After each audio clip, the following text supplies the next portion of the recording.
चलिए बड़ी खबर टोंक से है, जहां पर मकान में भीषण आग लगी। लाखों का सामान इस आगजनी में जलकर राख हो गया। स्कूटी चार्ज करते समय यह हादसा हुआ। शॉर्ट सर्किट बताया जा रहा है इस हादसे का कारण। फोन करने के बाद भी नहीं पहुंचे दमकल कर्मी, खुद ही बुझाई लोगों ने आग। बड़ी खबर इस वक्त की आपके सामने टोंक से, जहां पर मकान में भीषण आग लगी और इस आगजनी में लाखों का सामान जलकर राख हो गया। स्कूटी चार्ज करते समय शॉर्ट सर्किट हुआ, जिसके बाद आगजनी हुई। फोन करने के बाद भी दमकल कर्मी वहां नहीं पहुंचे और आसपास के लोगों ने आग को बुझाया। बड़ी खबर इस वक्त की आपके सामने टोंक से ये बड़ा मामला सामने आया, जहां पर आपको बता दें कि भीषण आग एक मकान में लग गई और इस आगजनी में लाखों का सामान जलकर राख हो गया। वहीं दमकल कर्मियों को फोन करने के बावजूद भी वो मौके पर नहीं पहुंचे। काफी नुकसान इससे हुआ और आसपास के लोगों ने आग पर काबू पाया। फिलहाल ये तस्वीरें हम आपको दिखा रहे हैं, आग लगने के बाद की तस्वीरें इस तरीके से।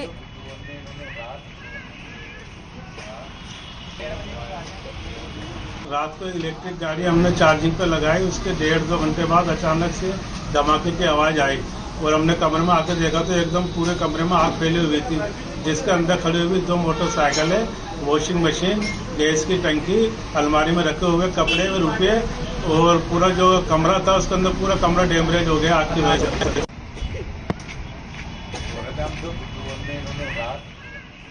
तो टोंक का ये मामला बताया जा रहा है, जहां पर एक मकान में भीषण आग लग गई। ये तस्वीरें गवाह हैं कि किस तरीके से कितना विकराल रूप आग ने लिया होगा।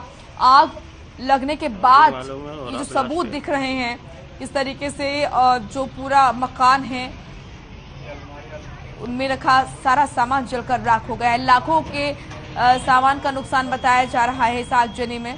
तस्वीरें आप देखिए, अलमीरा पूरी तरीके से जलकर खाक, अलमीरा के अंदर का सामान भी पूरी तरीके से जल चुका है और यही नहीं, पूरे मकान में कुछ भी नजर नहीं आ रहा। लाखों का सामान बताया जा रहा है कि इस आगजनी में जलकर खाक हो गया। और बड़ी बात यह है कि बड़ी लापरवाही इसमें दमकल कर्मियों की देखी गई। सूचना मिलने के बावजूद दमकल कर्मी यहां नहीं पहुंचे।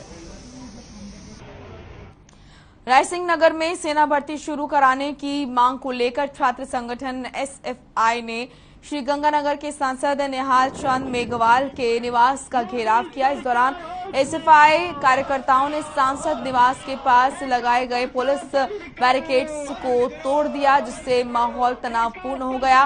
पुलिस ने छात्रों को रोकने की कोशिश की तो पुलिस के साथ भी जमकर धक्का मुक्की की गई।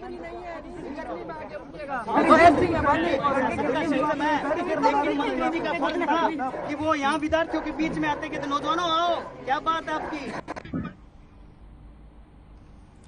विनोद हमारे सहयोगी जुड़ चुके हैं ज्यादा जानकारी के साथ। विनोद, क्या है ये पूरा मामला? जी मोनिका, मैं आपको बता दूं कि ये सेना भर्ती की मांग को लेकर सांसद निहाल चंद मेघवाल के निवास पर एसएफआई ने आज एक प्रदर्शन किया था। प्रदर्शन के दौरान जब वहां बैरिकेड्स लगाए गए थे पुलिस के द्वारा कि उनके घर तक एसएफआई के कार्यकर्ता न पहुंच पाए, इसी को लेकर वहां बैरिकेड्स लगाए गए थे। और जब बैरिकेड्स लगाए गए तो पुलिस और एसएफआई के कार्यकर्ता आमने सामने हो गए। एक बार तो माहौल गरमाने लगा, लेकिन पुलिस की सूझबूझ से ये मामला शांत हो गया और पुलिस ने उनको रोका और पुलिस की पूरा जाब्ता होने की वजह से ये रुक गए लोग और उन्होंने अपनी मांग रखी कि सेना भर्ती है जो जल्द से जल्द शुरू की जाए। इसी को लेकर उन्होंने ज्ञापन भी सौंपा। जी मोनिका, प्रशासन का क्या कुछ कहना है इस पूरे मामले को लेकर? जी मोनिका, मैं आपको बता दूं कि प्रशासन का कहना है कि जो आज प्रदर्शन किया गया था, एक बार वो शांतिपूर्वक था, लेकिन कुछ लोगों की वजह से उन्होंने उग्र आंदोलन करने की सोची, लेकिन पुलिस की सूझबूझ से ये पूरा मामला है जो शांत हो गया और पुलिस ने उनकी मांगे जो सांसद तक निहालचंद तक पहुंचा दी और उन्होंने जो लिखित में जो मांग रखी थी वो उनके पास पहुंच चुकी है। जी मोनिका, एसएफआई कार्यकर्ताओं का क्या कुछ कहना है? अगर उनकी मांग पर अब भी कोई किसी तरह का कोई असर नहीं होता है तो क्या आगे की प्लानिंग है? किस तरीके से सरकार तक अपनी बात पहुंचाएंगे? जी मोनिका, मैं आपको बता दूं कि आज उन्होंने ज्ञापन के माध्यम से बताया है कि अगर जल्द ही सेना भर्ती शुरू नहीं की गई तो पूरे राजस्थान भर में एक आंदोलन शुरू किया जाएगा। हर सांसद, हर विधायक के घर पे ये जो एसएफआई है ये प्रदर्शन करेगी। जी मोनिका। क्या प्रशासन गंभीर नजर आ रहा है एसएफआई के कार्यकर्ताओं की इस मांग को लेकर? किस तरीके से क्या कुछ संभावनाएं नजर आ रही हैं?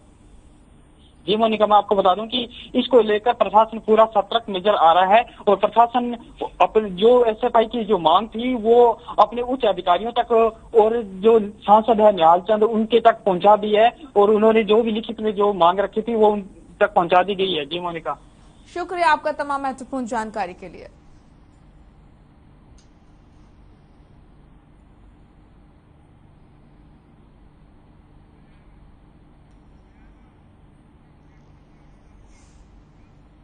वहीं बयाना थाना इलाके के गांव खटनावली में मंगलवार दोपहर मार्मिक घटना सामने आई। गुजरात के राजकोट से अपने गुरु के आश्रम पर आए 75 साल की श्रद्धालु शिष्य की हार्ट अटैक से अचानक मौत हो गई। मृतक शिष्य ने एक दिन पहले ही गुरु के आश्रम में भागवत गीता के समापन पर 1800 श्रद्धालुओं के लिए भंडारा किया था। घटना से गुरु ब्रह्मानंद समेत आश्रम के अनुयायियों में शोक की लहर दौड़ पड़ी। घटना से दुखी हुए संत अपने शिष्य को लेकर सीएचसी पहुंचे और पुलिस को सूचना दी। मामले की जानकारी मृतक के परिजनों को दे दी गई है।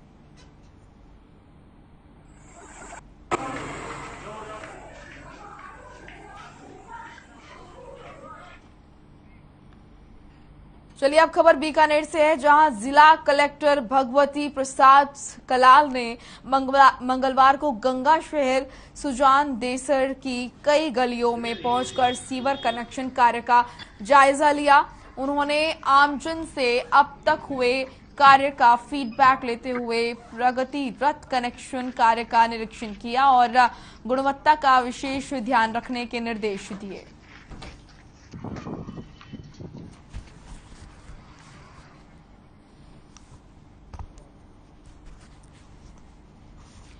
राज रतन पारेख हमारे साथ जुड़ चुके हैं ज्यादा जानकारी के साथ। राज रतन, फिलहाल पूरा मामला है क्या और क्या कुछ जानकारी? जी मोनिका जी, मैं बता दूं कि कलेक्टर साहब ने सीवरेज का जगह जगह कार्य चल रहा है उनका आज अवलोकन किया है और अवलोकन कर काफी जगह से कई शिकायतें आ रही थी कि काम में ढिलाई बढ़ती जा रही है, काम गुणवत्तापूर्ण नहीं हो रहा है। तो उनको लेकर के कलेक्टर साहब ने खुद ने विजिट किया है। विजिट करके सीवरेज निर्माण कंपनी को उन्होंने कार्य सही ढंग से करने के निर्देश दिए। उन्होंने मौका मुआयना आज खुद किए है, कार्य को देख करके क्वालिटी कंट्रोल से जांच करवाने की बात की है। कार्य कई कई जगह पर अच्छी क्वालिटी के होने पाए गए हैं। जी, जिला कलेक्टर के इस तरीके से एक्टिव होने पर और दिशा निर्देश अधिकारियों को देने पर स्थानीय लोग की क्या कुछ प्रतिक्रिया है? क्या वो खुश हैं? जी, स्थानीय लोग के कलेक्टर के विजिट के बाद काफी खुश नजर आए हैं। उनका कहना है कि हमारे शिकायत पर तुरंत कार्रवाई हो रही है। कलेक्टर साहब गौर कर रहे हैं। सीवरेज निर्माण कंपनी को भी उन्होंने कहा है कि मौखिक रूप से या लिखित रूप में उनको देकर के कार्य में सुधार करने की बात की है। काफी लोग नागरिकों में इस मामले को लेकर के प्रसन्नता है। जी चलिए, शुक्रिया आपका तमाम महत्वपूर्ण जानकारी के लिए।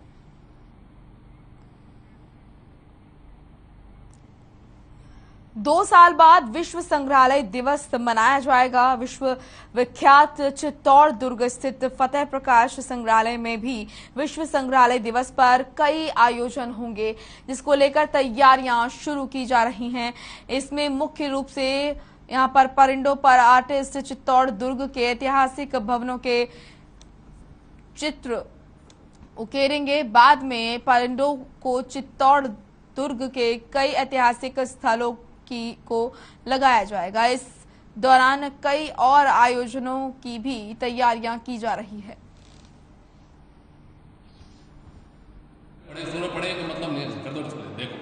विश्व संग्रहालय दिवस प्रतिवर्ष 18 मई को मनाया जाता है, जिसमें आम जनमानस को संग्रहालय के प्रति जो भी हमारे पास में एंटिक्विटीज हैं, किस तरीके से जो विरासत है जो सजो के रख रखी है, उसके बारे में जानकारी देने के उद्देश्य से मनाया जाता है। पूरे विश्व में मनाया जाता है 18 मई को। इस बार किस तरह के आयोजन हो रहा है? पिछले, जैसे कि आप सभी को पता है, 2 सालों से जिस तरह के कोविड का दौर निकला है, अब वर्तमान में कोविड की स्थिति हमारे कंट्रोल में है थोड़ी, तो इसको देखते हुए संग्रहालय के अंदर हम विभिन्न प्रकार की जो है गतिविधियां करने शुरू करेंगे। झालावाड़ शहर में इन दिनों बिजली समस्या के कारण आमजन काफी परेशान है।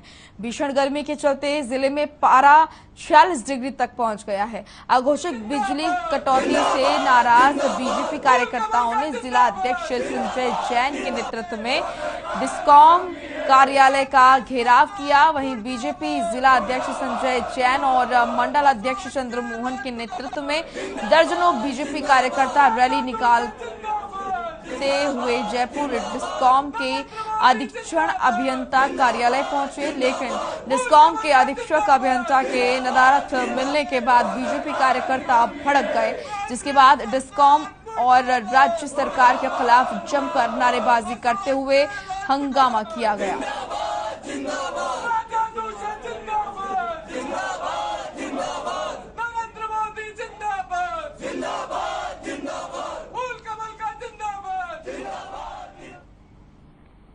कोटा के एमबीएस अस्पताल से अजीबोगरीब मामला सामने आया है, जहां अस्पताल की स्ट्रोक यूनिट में महिला मरीज की आंख चूहों ने कुतर ली। चूहों ने महिला की पलक को 2 टुकड़ों में कर दिया। इस मामले की जानकारी मिलते ही अस्पताल में हड़कंप मच गया। मेडिकल कॉलेज के प्रिंसिपल डॉक्टर विजय सरदाना इस मामले में कुछ भी बोलने से बच रहे हैं। आपको बता दें कि मामला देर रात का है। वहीं महिला मरीज के पति देवेंद्र सिंह भाटी ने बताया कि उसकी पत्नी रूपमती भाटी को लकवा हो गया था, जिसके बाद उसे अस्पताल में भर्ती कराया गया था। उसका शरीर गर्दन से नीचे बिल्कुल भी काम नहीं करता, केवल गर्दन के ऊपर का हिस्सा काम करता है और देर रात चूहों ने आंख को कुतर दिया। तेजपाल बग्गा हमारे सहयोगी जुड़ चुके हैं।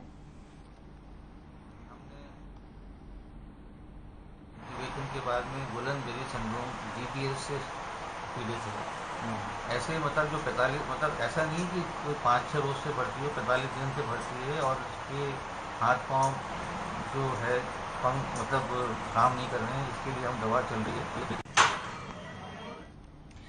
तेजपाल बग्गा हमारे सहयोगी जुड़ चुके हैं ज्यादा जानकारी के साथ। तेजपाल, ये घोर लापरवाही यहाँ पर देखने को मिली है। अस्पताल में मरीज ठीक होने के लिए आता है और यहाँ पर जिस तरीके से चूहों का शिकार महिला हुई है, वाकई शर्मनाक है। मोनिका, आपको बता दूं कि ये कोटा का एमबीएस अस्पताल संभाग का सबसे बड़ा हॉस्पिटल है जी। यहाँ पर कल रात को जो घटना हुई है बहुत शर्मनाक है। जबकि कोटा का प्रभारी मंत्री, यहाँ के राजस्थान के चिकित्सा मंत्री है, जो दावा करते हैं कि कोटा में बहुत अच्छा इलाज मिलता है और मरीजों को पूरी सुरक्षा मिलती है, परंतु 46 दिन से भर्ती महिला जिसकी आंख को चूहे ने काट लिया और उसकी पलकों की 2 टुकड़े हो गए। ऐसी शर्मनाक घटना यहाँ हुई है, परंतु कोई अधिकारी ढंग से जवाब भी नहीं दे पा रहा है और वहां भाग रहे हैं। पत्रकारों ने जब उनसे सवाल पूछना चाहा तो एक दूसरे के ऊपर डाल रहे थे। सुबह जब इस घटना का पता चला तो मौके पर विजय सरदाना जो प्रिंसिपल है मेडिकल कॉलेज के, साथ में अस्पताल अधीक्षक और नेत्र विशेषज्ञ और सर्जन वहाँ रूम में पहुंचे, वार्ड में पहुंचे और उस महिला का इलाज करवाया गया। इस पर जांच कमेटी बनाई गई है जो कि इसको निर्णय करेगी, ये देखेगी कि यहाँ पे चूहा कैसे आया स्ट्रोक वार्ड में। क्या किसी तरह की कोई कार्रवाई हुई है अधिकारियों के खिलाफ और संबंधित विभाग के खिलाफ, जिस तरीके से ये जो लापरवाही हुई है? मोनिका, अभी कोई कार्रवाई नहीं हुई है। अस्पताल अधीक्षक ने इसको लेके एक कमेटी बनाई है जो जांच करेगी कि ये यहाँ पे चूहा अंदर कैसे प्रवेश किया। जबकि अस्पताल के उप अधीक्षक समीर टंडन का कहना है कि हम हर जगह पर पेस्टिसाइड पे पूरा छिड़काव करवाते हैं, चूहा कैसे अंदर आया ये एक जांच का विषय है। इस पर लेके जांच कमेटी बिठाई गई है, वो जांच कमेटी इसका निर्णय देगी कि हुआ कैसे। चलिए, शुक्रिया आपका तेजपाल तमाम महत्वपूर्ण जानकारी के लिए। तो वहीं छोटी सादड़ी के थाना पुलिस ने 5.5 किलोग्राम अवैध अफीम के साथ 4 तस्करों को गिरफ्तार किया। साथ ही तस्करी के लिए इस्तेमाल की गई बस को भी जब्त किया गया। वहीं छोटी सादड़ी पुलिस की ओर से सीआई कपिल पाटीदार के नेतृत्व में पिछले 5 महीने में अब तक 14 बड़ी एनडीपीएस एक्ट की कार्रवाई की जा चुकी है। पुलिस के अनुसार जब्त की गई अफीम की अंतर्राष्ट्रीय कीमत 14 लाख रुपए बताई जा रही है। छोटी सादड़ी CI कपिल पाटीदार ने बताया कि SP डॉक्टर अमृता दुहान के निर्देशन में अवैध मादक पदार्थों की तस्करी और तस्करों की धरपकड़ के लिए अभियान चलाया जा रहा है।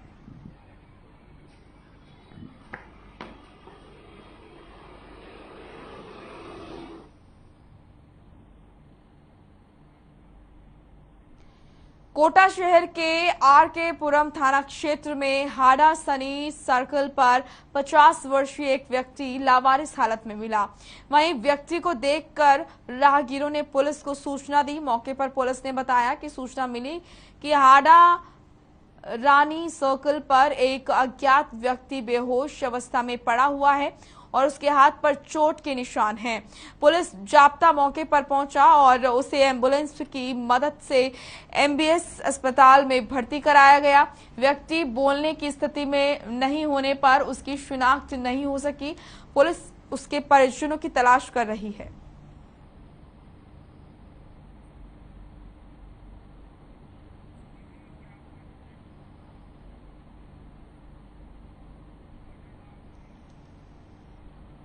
वहीं प्रखंड संयोजक राकेश खारौल के नेतृत्व में आक्रोशित बजरंग दल के कार्यकर्ताओं ने निवाई उपखंड अधिकारी त्रिलोक चंद मीणा को राज्यपाल के नाम ज्ञापन सौंपा।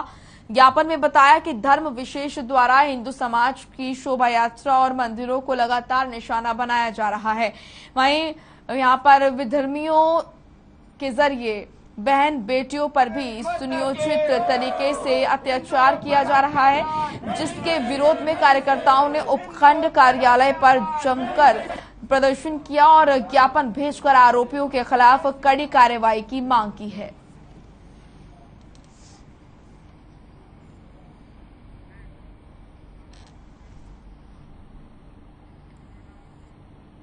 मनरेगा संविदा कर्मियों ने अपनी कई मांगों को लेकर पावटा पंचायत समिति कार्यालय परिसर में धरने पर वो बैठे हैं।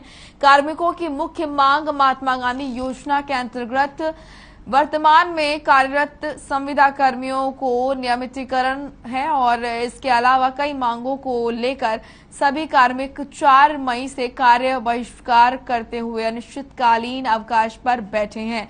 इसको लेकर मुख्यमंत्री के नाम पंचायत समिति पावटा विकास अधिकारी नीरू मीणा को ज्ञापन सौंपा गया है।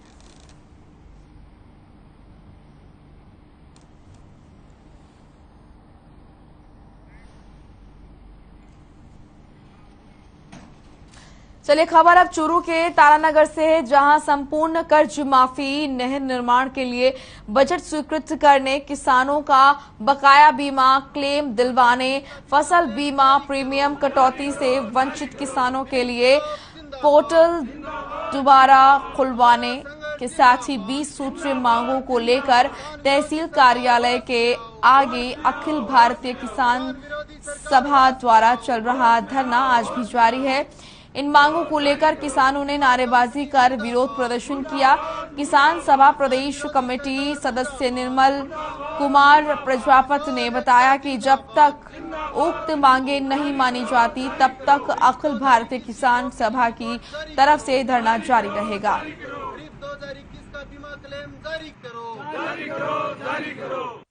अखिल भारतीय किसान सभा के नेतृत्व में पिछले 70 दिनों से तहसील कार्यालय पर खरीफ 2021 की क्रॉप कटिंग रिपोर्ट, खरीफ 2021 का फसल बीमा क्लेम और 17 सूत्री मांग पत्र को लेकर के किसानों का लगातार इस भयंकर गर्मी में धरना चल रहा है। इस दौरान तहसील कार्यालय का घेराव भी किया, रास्ते जाम